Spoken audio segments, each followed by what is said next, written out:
What's up guys, the September 13 event is tomorrow at 10 a.m. Pacific Standard Time, the one we've been waiting for.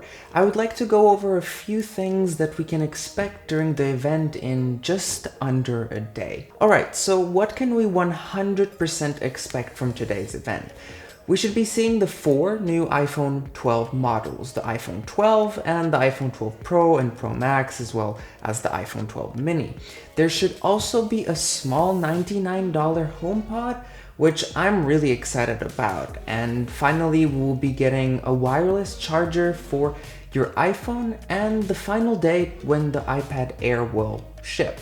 So let's talk more about the iPhone, because there have been some more last-minute leaks.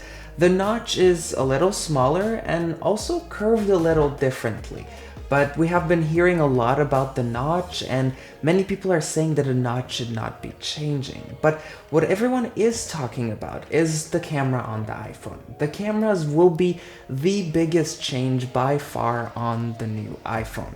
Last year we got night mode and deep fusion for better photos, but this year it seems to be getting much better. We should be seeing Smart HDR3, which will make the photos in different lighting environments much better. There will be an upgraded night mode and of course better deep fusion. In terms of digital zoom, the iPhone has been the same for many years, capped at around 10x, but this year we should be seeing better optical zoom to start with on the Pro models, up to 5x. The digital zoom will also be better, probably up to 20x. Nothing close to the ones that Android has done.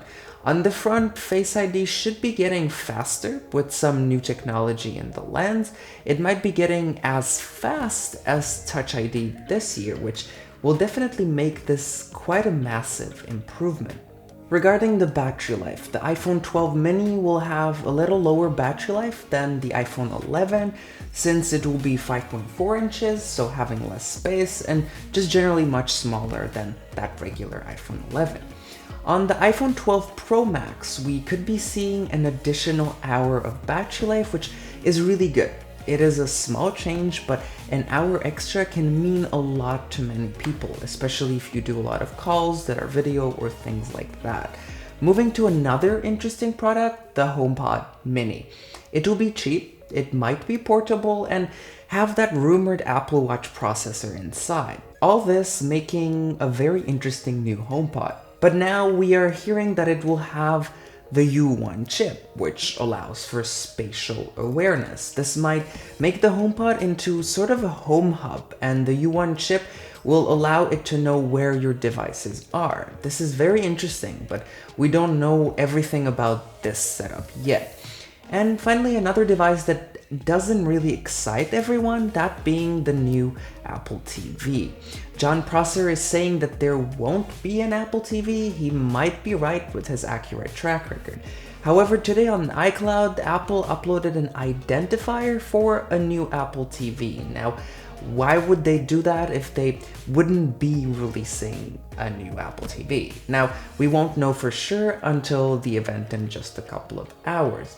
Well, let me know what you think and what you are most excited about in the comments down below. If you enjoyed the video, then please do leave a like, subscribe, and hit the bell to stay notified when I release my next video. Also, if you missed my previous video, then you know what to do. Please click the card shown up here.